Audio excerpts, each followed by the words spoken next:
ਸਤਿ ਸ੍ਰੀ ਅਕਾਲ। ਸਾਹਿਤਕ ਸੱਥ ਚੈਨਲ 'ਤੇ ਆਪ ਜੀ ਦਾ ਸਵਾਗਤ। ਮੈਂ ਹਾਂ ਹਰਮੀਤ ਕੌਰ। ਅੱਜ ਦੀ ਕਲਾਸ ਵਿੱਚ ਅਸੀਂ ਬਾਬਾ ਫਰੀਦ ਦੇ ਸ਼ਲੋਕ ਜੋ ਹਨ ਸ਼ਾਮਿਲ ਕੀਤੇ ਹਨ, ਉਹਨਾਂ ਦੀ ਪ੍ਰਸੰਗ ਸਹਿਤ ਵਿਆਖਿਆ ਕਰਨ ਜਾ ਰਹੇ ਹਾਂ। ਬਾਬਾ ਫਰੀਦ ਸੂਫੀ ਕਾਵਧਾਰਾ ਦੇ ਪ੍ਰਸਿੱਧ ਪ੍ਰਥਮ ਅਤੇ ਸਿਰਮੌਰ ਸ਼ਾਇਰ ਹਨ, ਜਿਨ੍ਹਾਂ ਦੀ ਬਾਣੀ ਨੂੰ ਸ੍ਰੀ ਗੁਰੂ ਅਰਜਨ ਦੇਵ ਜੀ ਨੇ ਗੁਰੂ ਗ੍ਰੰਥ ਸਾਹਿਬ ਦੇ ਵਿੱਚ ਵੀ ਸਥਾਨ ਦੇ ਕੇ ਸਤਿਕਾਰ ਬਖਸ਼ਿਆ ਹੈ। ਬਾਬਾ ਫਰੀਦ ਦੀ ਬਾਣੀ ਨੂੰ ਗੁਰੂ ਗ੍ਰੰਥ ਸਾਹਿਬ ਦੇ ਵਿੱਚ ਸ਼ਾਮਿਲ ਕਰਨ ਦਾ ਸਭ ਤੋਂ ਵੱਡਾ ਕਾਰਨ ਉਹਨਾਂ ਦੇ ਬਾਣੀ ਵਿਚਲੀ ਜੋ ਸਕਾਰਾਤਮਕਤਾ ਹੈ, ਹਾਂ ਪੱਖੀ ਨਜ਼ਰੀਆ ਹੈ, ਜ਼ਿੰਦਗੀ ਦੇ ਪ੍ਰਤੀ ਆਸਵੰਦ ਰਹਿਣ ਦਾ ਜੋ ਇੱਕ ਸੰਦੇਸ਼ ਦਿੱਤਾ ਹੈ ਮਨੁੱਖਤਾ ਨੂੰ, ਇਹ ਬਾਬਾ ਫਰੀਦ ਦੇ ਸ਼ਲੋਕਾਂ ਦੀ ਸਭ ਤੋਂ ਵੱਡੀ ਪ੍ਰਾਪਤੀ ਹੈ। ਬਾਬਾ ਫਰੀਦ ਜੀ ਲਿਖ ਰਹੇ ਹਨ ਕਿ ਫਰੀਦਾ ਜੇ ਤੂੰ ਅਕਲ ਲਤੀਫ ਹੈ, ਕਾਲੇ ਲਿਖ ਨਾ ਲੇਖ। ਕਿ ਹੇ ਮਨੁੱਖ, ਤੂੰ ਅਕਲ ਲਤੀਫ ਭਾਵ ਬੁੱਧੀ ਸੋਚਣ ਸਮਝਣ ਦੀ ਸ਼ਕਤੀ ਤੇਰੇ ਅੰਦਰ ਹੈ। ਜੇ ਤੂੰ ਬੁੱਧੀ ਦਾ ਸੋਚ ਸਮਝ ਦਾ ਮਾਲਕ ਹੈ ਤਾਂ ਤੂੰ ਬੁਰੇ ਕਰਮ ਕਿਉਂ ਕਰ ਰਿਹਾ ਹੈ। ਕਾਲੇ ਲਿਖ ਨਾ ਲੇਖ ਭਾਵ ਆਪਣੇ ਲੇਖਾਂ ਦੇ ਵਿੱਚ ਬੁਰੇ ਕਰਮਾਂ ਦਾ ਵਾਧਾ ਕਿਉਂ ਕਰ ਰਿਹਾ ਹੈ। ਫਰੀਦਾ ਜੇ ਤੂੰ ਅਕਲ ਲਤੀਫ ਹੈ, ਕਿ ਹੇ ਮਨੁੱਖ, ਜੇ ਤੂੰ ਅਕਲ ਦਾ ਮਾਲਕ ਹੈ, ਬੁੱਧੀ ਦਾ ਮਾਲਕ ਹੈ, ਕਿਉਂਕਿ ਸਾਰੀ ਸ੍ਰਿਸ਼ਟੀ ਦੇ ਵਿੱਚੋਂ ਮਨੁੱਖ ਹੀ ਇੱਕ ਅਜਿਹਾ ਜੀਵ ਹੈ ਜਿਸ ਦੇ ਅੰਦਰ ਜੋ ਹੈ ਸੋਚਣ ਸਮਝਣ ਦੀ ਸ਼ਕਤੀ ਕੁਦਰਤ ਵੱਲੋਂ ਭਰੀ ਗਈ ਹੈ। ਇਸ ਲਈ ਹੇ ਮਨੁੱਖ, ਤੂੰ ਆਪਣੀ ਬੁੱਧੀ ਦਾ ਸਦਉਪਯੋਗ ਕਰ, ਆਪਣੇ ਬੁਰੇ ਕਰਮਾਂ ਦੇ ਵਿੱਚ, ਬੁਰਾਈਆਂ ਦੇ ਵਿੱਚ ਵਾਧਾ ਨਾ ਕਰ।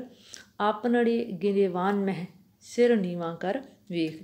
ਇਸ ਲਈ ਹੇ ਮਨੁੱਖ, ਤੂੰ ਦੂਸਰਿਆਂ ਦੀ ਆਲੋਚਨਾ ਜਾਂ ਨਿਖੇਧੀ ਜਾਂ ਬੁਰਾਈ ਕਰਨ ਤੋਂ ਪਹਿਲਾਂ ਆਪਣੀ ਗਿਰੇਵਾਨ ਭਾਵ ਆਪਣੀ ਪੀੜ੍ਹੀ ਥੱਲੇ ਸੋਟਾ ਮਾਰ, ਆਪਣੇ ਅੰਦਰ ਝਾਤੀ ਮਾਰ ਕਿ ਜਦੋਂ ਤੂੰ ਦੂਸਰਿਆਂ ਵੱਲ ਉਂਗਲ ਕਰਦਾ ਹੈ ਤਾਂ ਕਿ ਚਾਰ ਉਂਗਲਾਂ ਜਿਹੜੀਆਂ ਹਨ ਉਹ ਤੇਰੇ ਵੱਲ ਇਸ਼ਾਰਾ ਨਹੀਂ ਕਰ ਰਹੀਆਂ। ਕਿ ਇਸ ਲਈ ਹੇ ਮਨੁੱਖ, ਤੂੰ ਕਿਸੇ ਬਾਰੇ ਕਿੰਤੂ ਪਰੰਤੂ ਕਰਨ ਤੋਂ ਪਹਿਲਾਂ ਆਪਣੇ ਅੰਦਰ ਝਾਤੀ ਮਾਰ ਕਿ ਉਹ ਚੰਗਿਆਈ ਜਾਂ ਉਹ ਬੁਰਿਆਈ ਜੋ ਹੈ ਉਸ ਦਾ ਮਾਲਕ ਕਿਤੇ ਤੂੰ ਖੁਦ ਤਾਂ ਨਹੀਂ ਹੈ।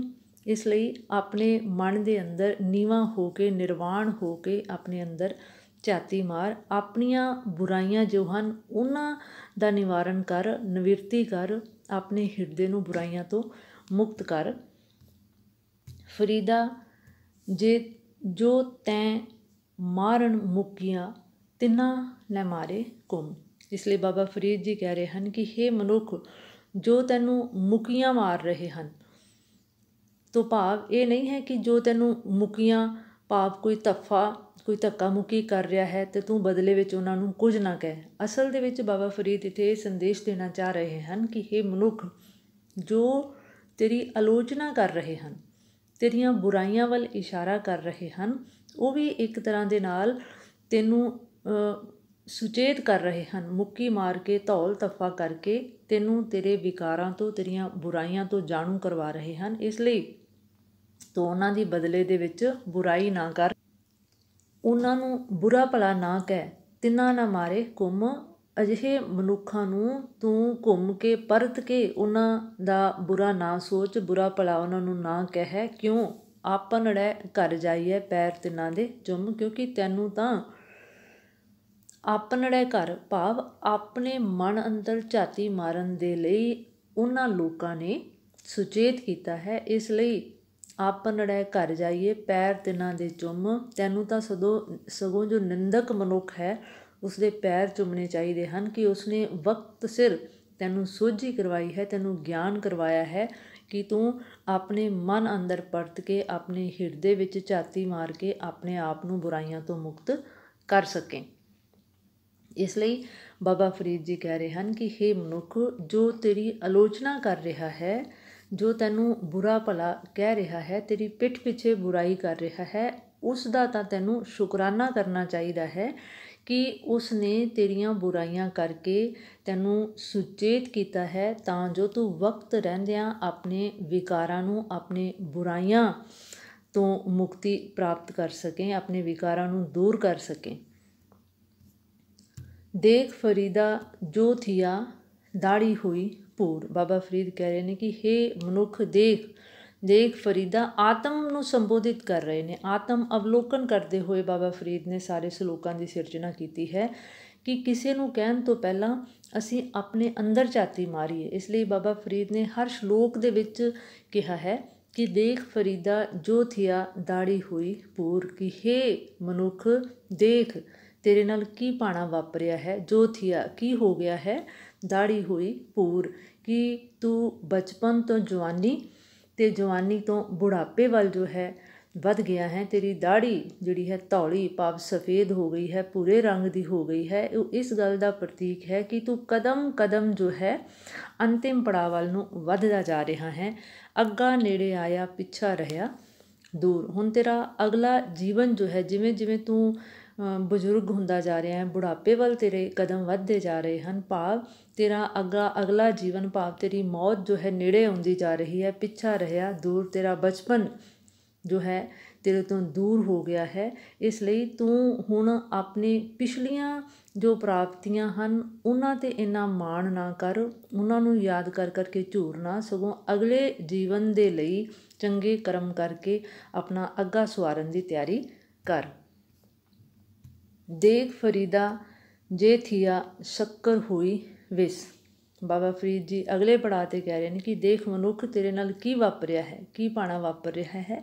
ਸ਼ੱਕਰ ਹੋਈ ਵਿਸ, ਜੋ ਤੇਰੀਆਂ ਸ਼ੱਕਰ ਖੰਡ ਯਾਨੀ ਕਿ ਜੋ ਪ੍ਰਾਪਤੀਆਂ ਸਨ, ਜੋ ਤੈਨੂੰ ਸੁੱਖ ਦਿੰਦੀਆਂ ਸਨ, ਜੋ ਤੈਨੂੰ ਮੋਹਦੀਆਂ ਸਨ, ਜੋ ਤੈਨੂੰ ਚੰਗੀਆਂ ਲੱਗਦੀਆਂ ਸਨ, ਜੋ ਦੁਨਿਆਵੀ ਕਾਰ ਵਿਹਾਰ ਕਰਮ ਜਿਹੜੇ ਤੈਨੂੰ ਕਰਨੇ ਚੰਗੇ ਲੱਗ ਰਹੇ ਸਨ, ਉਹ ਅੱਜ ਤੈਨੂੰ ਵਿਸ਼ ਦੇ ਸਮਾਨ ਭਾਵ ਮੋਹਰੇ ਜ਼ਹਿਰ ਦੇ ਸਮਾਨ ਲੱਗ ਰਹੇ ਹਨ। ਕਿਉਂਕਿ ਜਵਾਨੀ ਦੀ ਅਵਸਥਾ ਦੇ ਵਿੱਚ ਜੋ ਤੇਰੇ ਜੋ ਗਿਆਨ ਇੰਦਰੀਆਂ ਜੋ ਸਨ ਉਹ ਵੀ ਪੂਰੀਆਂ ਬਲਸ਼ਾਲੀ ਸਨ। ਇਸ ਕਰਕੇ ਜੋ ਦੁਨਿਆਵੀ ਸੁੱਖ ਸਹੂਲਤਾਂ ਜੋ ਸਨ ਤੈਨੂੰ ਮੋਹ ਲੈਂਦੀਆਂ ਸਨ, ਤੈਨੂੰ ਚੰਗੀਆਂ ਲੱਗਦੀਆਂ ਸਨ, ਬੁਢਾਪੇ ਦੀ ਅਵਸਥਾ ਦੇ ਵਿੱਚ ਸਰੀਰ ਜੋ ਹੈ ਇੰਨਾ ਨਿਤਾਣਾ ਹੋ ਗਿਆ ਹੈ, ਇੰਨਾ ਕਮਜ਼ੋਰ ਹੋ ਗਿਆ ਹੈ ਕਿ ਉਹ ਸ਼ੱਕਰ ਖੰਡ ਵਰਗੀਆਂ ਜੋ ਚੰਗੀਆਂ ਚੀਜ਼ਾਂ ਮਨ ਨੂੰ ਮੋਹਦੀਆਂ ਸਨ ਉਹ ਹੁਣ ਵਿਸ਼ ਜ਼ਹਿਰ ਸਮਾਨ ਲੱਗ ਰਹੀਆਂ ਹਨ। ਸਾਈਂ ਬੱਝ ਆਪਣੇ ਵੇਦਨ ਕਹੀਏ ਕਿਸ। ਪਰ ਬਾਬਾ ਫਰੀਦ ਜੀ ਕਹਿ ਰਹੇ ਨੇ ਕਿ ਇਹ ਤੇਰੇ ਮਨ ਦੀ ਜੋ ਸਥਿਤੀ ਹੈ, ਤੂੰ ਅੰਦਰ ਅੰਦਰ ਇਹ ਮਨੁੱਖ ਝੂਰ ਰਿਹਾ ਹੈ, ਆਪਣੀ ਜੋ ਹੈ ਨਿੰਮੋ ਝੂਣਾ ਹੋ ਰਿਹਾ ਹੈ, ਆਪਣੀ ਇਹਨਾਂ ਜੋ ਕਮਜ਼ੋਰੀਆਂ ਦੇ ਉੱਤੇ ਝੂਰ ਰਿਹਾ ਹੈ, ਪਰ ਆਪਣੀ ਇਸ ਵੇਦਨ ਇਸ ਦਰਦ ਨੂੰ ਕਿਸੇ ਨਾਲ ਸਾਂਝਾ ਵੀ ਨਹੀਂ ਕਰ ਸਕਦਾ। ਸਿਰਫ ਸਾਈਂ ਬਾਝੋਂ ਉਸ ਪਰਮ ਪਿਤਾ ਪਰਮਾਤਮਾ ਦੇ ਨਾਲ ਤੂੰ ਆਪਣੀ ਇਸ ਮਨੋ ਅਵਸਥਾ ਨੂੰ, ਇਸ ਵੇਦਨਾ ਨੂੰ ਜ਼ਾਹਿਰ ਕਰ ਸਕਦਾ ਹੈ। ਉਹੀ ਤੇਰੀ ਇਸ ਵੇਦਨਾ ਨੂੰ ਸਮਝਣ ਦੇ ਯੋਗ ਹੈ। ਬਾਕੀ ਦੁਨਿਆਵੀ ਲੋਕ ਜੋ ਹਨ ਤੇਰੇ ਇਸ ਸਥਿਤੀ ਨੂੰ, ਤੇਰੇ ਇਸ ਦੁੱਖ ਨੂੰ, ਤੇਰੇ ਇਸ ਦਰਦ ਨੂੰ, ਤੇਰੀ ਇਸ ਵੇਦਨਾ ਨੂੰ ਸਮਝਣ ਦੇ ਸਮਰੱਥ ਵੀ ਨਹੀਂ ਹਨ। ਫਰੀਦਾ ਅੱਖੀਂ ਦੇਖ ਪਤੀਣੀਆਂ, ਸੁਣ ਸੁਣ ਅਰੀਣੇ ਕੰਨ। ਬਾਬਾ ਫਰੀਦ ਕਹਿ ਰਹੇ ਨੇ ਕਿ ਹੇ ਮਨੁੱਖ ਦੇਖ ਅਗਲੇ ਪੜਾਅ 'ਤੇ ਕੀ ਵਾਪਰਿਆ ਹੈ ਕਿ ਅੱਖੀਂ ਦੇਖ ਪਤੀਣੀਆਂ, ਕਿ ਇਹ ਸੰਸਾਰ ਜੋ ਹੈ ਬੇਹੱਦ ਸੁੰਦਰ ਸਿਰਜਣਾ ਹੈ ਉਸ ਅਕਾਲ ਪੁਰਖ ਦੀ, ਉਸ ਕਾਦਰ ਦੀ, ਉਸ ਕੁਦਰਤ ਦੀ।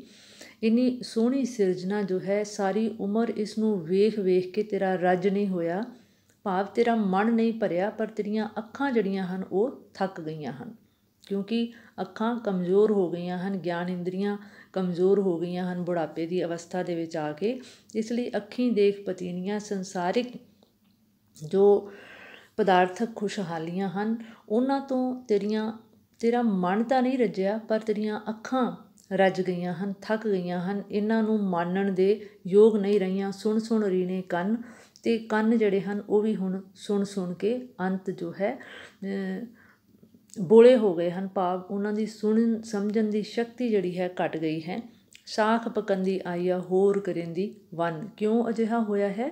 ਕਿਉਂਕਿ ਜਿਸ ਤਰ੍ਹਾਂ ਕਿਸੇ ਰੁੱਖ ਦੀ ਟਾਹਣੀ ਜਦੋਂ ਪੱਕਣ 'ਤੇ ਆਉਂਦੀ ਹੈ ਤਾਂ ਉਹਦਾ ਰੰਗ ਬਦਲ ਜਾਂਦਾ ਹੈ, ਭਾਵ ਪਹਿਲਾਂ ਉਹ ਹਰੇ ਰੰਗ ਦੀ ਹੁੰਦੀ ਹੈ, ਬਾਅਦ ਦੇ ਵਿੱਚ ਉਹ ਪੀਲੇ ਰੰਗ ਤੋਂ ਹੁੰਦਿਆਂ ਹੁੰਦਿਆਂ ਹੋਰ ਆਪਣੇ ਅਸਲੀ ਰੰਗ ਨੂੰ ਪ੍ਰਾਪਤ ਕਰ ਜਾਂਦੀ ਹੈ।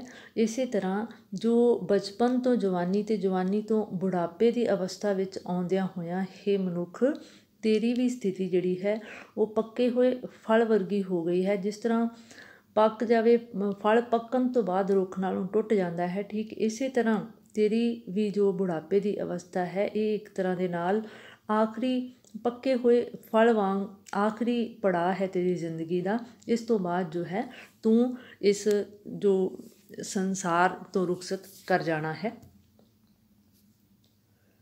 ਫਰੀਦਾ ਕਾਲੀ ਜਿੰਨੀ ਨਾ ਰਾਵਿਆ ਧੌਲੀ ਰਾਵੈ ਕੋਇ। ਬਾਬਾ ਫਰੀਦ ਕਹਿ ਰਹੇ ਨੇ ਕਿ ਹੇ ਮਨੁੱਖ, ਕਾਲੀ ਭਾਵ ਜਦੋਂ ਤੇਰੀ ਦਾੜ੍ਹੀ ਕਾਲੀ ਸੀ ਜਾਂ ਜਵਾਨੀ ਦੀ ਅਵਸਥਾ ਸੀ, ਉਸ ਵੇਲੇ ਜਦੋਂ ਤੇਰੇ ਵਿੱਚ ਜੋਸ਼ ਵੀ ਸੀ, ਤੇਰੇ ਕੋਲ ਹੋਸ਼ ਵੀ ਸੀ, ਤੇਰੇ ਕੋਲ ਹਰ ਕਰਮ ਕਰਨ ਦੀ ਸਮਰੱਥਾ ਵੀ ਸੀ, ਵਕਤ ਵੀ ਸੀ, ਪਰ ਤੂੰ ਉਸ ਵਕਤ ਦਾ ਸਦਉਪਯੋਗ ਨਹੀਂ ਕੀਤਾ। ਉਸ ਵੇਲੇ ਤੂੰ ਉਸ ਪ੍ਰਭੂ, ਉਸ ਪਰਮਾਤਮਾ ਦੀ ਆਰਾਧਨਾ ਨਹੀਂ ਕੀਤੀ ਜਾਂ ਚੰਗੇ ਕਰਮ ਨਹੀਂ ਕੀਤੇ, ਕੋਈ ਬੰਦਗੀ ਨਹੀਂ ਕੀਤੀ, ਆਪਣੇ ਮਨ ਨੂੰ ਇਕਾਗਰ ਨਹੀਂ ਕੀਤਾ, ਵਸ ਵਿੱਚ ਨਹੀਂ ਕੀਤਾ। ਅਤੇ ਧੌਲੀ ਰਾਵੈ ਕੋਇ, ਅਤੇ ਹੁਣ ਧੌਲੀ ਭਾਵ ਬੁਢਾਪੇ ਦੀ ਅਵਸਥਾ ਦੇ ਵਿੱਚ ਤਾਂ ਕਿਸੇ ਕਰਮਾਂ ਵਾਲੇ, ਕਿਸੇ ਭਾਗਾਂ ਵਾਲੇ ਜੀਵ ਦੇ ਵਿੱਚ ਇੰਨੀ ਹਿੰਮਤ ਹੋਵੇਗੀ ਕਿ ਉਹ ਇਸ ਅਵਸਥਾ ਦੇ ਵਿੱਚ ਆ ਕੇ ਉਸ ਰੱਬ ਦੇ ਨਾਲ ਜੁੜ ਸਕੇ, ਬੰਦਗੀ ਕਰ ਸਕੇ, ਕੁਝ ਚੰਗੇ ਕਰਮ ਕਰ ਸਕੇ। ਕਿਉਂਕਿ ਬੰਦਗੀ ਕਰਨ ਦੇ ਲਈ ਵੀ, ਭਗਤੀ ਦੇ ਲਈ ਵੀ ਸ਼ਕਤੀ ਦੀ ਲੋੜ ਹੁੰਦੀ ਹੈ। ਜੇਕਰ ਜਵਾਨੀ ਦੇ ਵਿੱਚ ਜਦੋਂ ਸ਼ਕਤੀ ਸੀ ਉਦੋਂ ਉਸ ਦਾ ਤੂੰ ਸਿੱਧਾ ਸਹੀ ਵਕਤ 'ਤੇ ਸਹੀ ਪ੍ਰਯੋਗ ਨਹੀਂ ਕੀਤਾ, ਅਤੇ ਹੁਣ ਬੁਢਾਪੇ ਦੀ ਅਵਸਥਾ ਦੇ ਵਿੱਚ ਤੂੰ ਸ਼ਕਤੀਹੀਣ ਹੋ ਗਿਆ ਹੈ, ਅਤੇ ਇਸ ਲਈ ਹੁਣ ਤੂੰ ਬੰਦਗੀ ਕਰਨ ਦੇ ਯੋਗ ਵੀ ਨਹੀਂ ਰਿਹਾ। ਕਰ ਸਾਈ ਸਿਓ ਪਿਰਹੜੀ ਰੰਗ ਨਵੇਲਾ ਹੋਏ। ਇਸ ਲਈ ਬਾਬਾ ਫਰੀਦ ਕਹਿ ਰਹੇ ਨੇ ਕਿ ਹੁਣ ਤਾਂ ਤੂੰ ਉਸ ਸਾਈਂ, ਉਸ ਅਕਾਲ ਪੁਰਖ, ਉਸ ਕਾਦਰ, ਉਸ ਕੁਦਰਤ ਦੇ ਅੱਗੇ ਜੋ ਹੈ ਇੱਕ ਗੁਜ਼ਾਰਿਸ਼ ਕਰ ਸਕਦਾ ਹੈ ਕਿ ਉਹ ਤੇਰੇ ਹਿਰਦੇ ਦੇ ਵਿੱਚ ਅਜਿਹੇ ਪਿਆਰ ਦੇ ਭਾਵ ਭਰੇ, ਪ੍ਰੇਮ ਬੰਦਗੀ ਦੇ ਭਾਵ ਭਰੇ ਕਿ ਤੇਰੇ ਇਹਨਾਂ ਭਾਵਾਂ ਸਦਕਾ ਹੀ ਉਹ ਤੈਨੂੰ ਆਪਣੇ ਪਿਆਰ ਦੇ ਰੰਗ ਵਿੱਚ ਰੰਗ ਕੇ ਤੈਨੂੰ ਨਵੇਂ ਜੀਵਨ ਦਾ, ਨਵ ਜੀਵਨ ਦਾ ਆਗਾਜ਼ ਕਰੇ। ਕਹਿਣ ਦਾ ਭਾਵ ਕਿ ਬਾਬਾ ਫਰੀਦ ਜੀ ਹਰ ਸ਼ਲੋਕ ਦੇ ਵਿੱਚ ਮਨੁੱਖ ਨੂੰ ਚੰਗੇ ਕਰਮ ਕਰਨ ਦੇ ਲਈ, ਬੰਦਗੀ ਨਾਮ ਸਿਮਰਨ ਦੇ ਨਾਲ ਜੁੜਨ ਦੇ ਲਈ, ਸਿਮਰਨ ਇੱਕ ਤਰ੍ਹਾਂ ਦੇ ਨਾਲ ਧਿਆਨ, ਅੰਤਰ ਧਿਆਨ ਹੋਣ ਦੇ ਲਈ, ਆਪਣੇ ਆਪੇ ਨਾਲ ਜੁੜਨ ਦੇ ਲਈ ਮਨੁੱਖ ਨੂੰ ਪ੍ਰੇਰਿਤ ਕਰ ਰਹੇ ਹਨ ਕਿ ਜਿਹੜਾ ਮਨੁੱਖ ਵਕਤ 'ਤੇ ਜੋ ਹੈ ਚੰਗੇ ਕਰਮ ਜਾਂ ਵਕਤ ਦਾ ਸਦਉਪਯੋਗ ਨਹੀਂ ਕਰਦਾ, ਅੰਤ ਨੂੰ ਉਸ ਨੂੰ ਪਛਤਾਉਣਾ ਪੈਂਦਾ ਹੈ। ਇਸ ਲਈ ਬਾਬਾ ਫਰੀਦ ਵਕਤ ਰਹਿੰਦਿਆਂ ਮਨੁੱਖ ਨੂੰ ਆਗਾਹ ਕਰ ਰਹੇ ਹਨ, ਉਸ ਨੂੰ ਸੁਚੇਤ ਕਰ ਰਹੇ ਹਨ ਕਿ ਹੇ ਮਨੁੱਖ, ਆਪਣੇ ਜੀਵਨ ਦਾ ਸਹੀ, ਆਪਣੀ ਹਰ ਸਵਾਸ ਦੀ ਸਹੀ ਵਰਤੋਂ ਕਰਦਿਆਂ ਹੋਇਆਂ ਚੰਗੇ ਕਰਮਾਂ ਵਿੱਚ ਆਪਣੇ ਮਨ ਨੂੰ ਲਾ।